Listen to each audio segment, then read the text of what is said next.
Kyle Hutto here with Blooming Earth Studios, bringing you another tutorial. Today we're going to go over manipulating light, dark, and color in an image.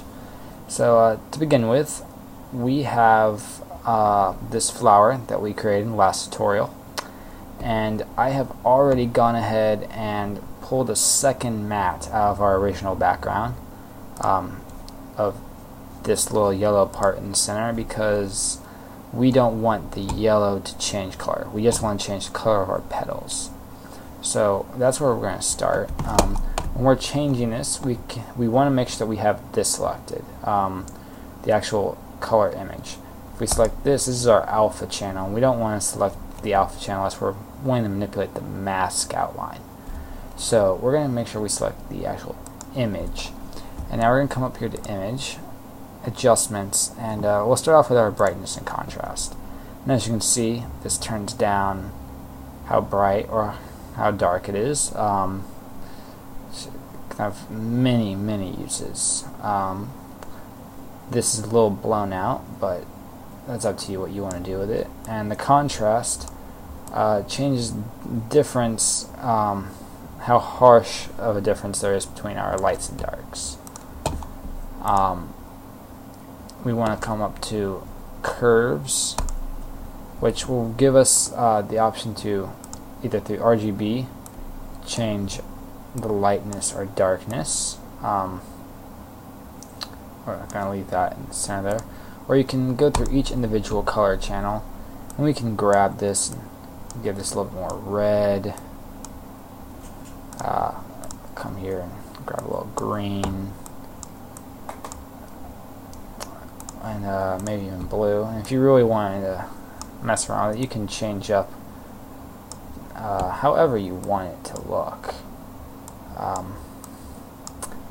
And this really gives you a lot of options on creating harmonious color. But I'm going to cancel that. Then you can always come up here to our hue and saturation. And as you can see, the hue will change the actual color of what we're using. You get a lot of options here. Not all of them are what you might want, but so this purple looks pretty nice.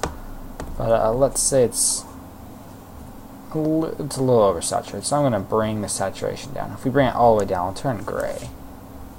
But turning it down to about -44, it gives us a nice little lavender color. And I'm going to turn the lightness up just a little bit, and that's looking pretty nice, I think. If we want to come back and do that again, we can press colorize, and that will kind of give it, it's not quite a true desaturation, though we can always turn down the saturation, but it will turn the entire object as if there were an overlay layer on top, one solid hue, which we can then go through and select, as opposed to before when the hue would be based on its original color. But we don't want to do that right now. And there are various other filters here that we can change up. Creating a photo filter. This I really don't ever use. Maybe if you're more familiar with actual photography, you'll know what they do, but I typically avoid them. I've never found a need to use them. And inverting will simply invert the color mathematically. Sometimes you can get really cool effects. This almost looks now more like an artichoke as opposed to a flower, but let's step back from there. And we can go ahead and let's look at our color balance. This is another great way to change up your colors. You can affect your shadows, midtones, and your highlights. So let's say we want a little bit darker blues here. We can turn that up. And we want more vibrant lavender. So I'm going to turn this all in our shadows. let's say we want our highlights to have a little bit more of just a different color to them, and we can create that effect. And if it doesn't seem like you're doing much, you can always check the preview and really see what difference you are creating here, and that's really looking nice. So I'm going to leave that. And there's a few things here that are a little odd. Now let's look at posterize. You'll see this on many different posters. It was quite famously made during the Obama's first campaign, making those cool little posters that everyone's copying. They're quite cool, but they're a little overdone. But I'm sure you can find uses for that. I've found it at times.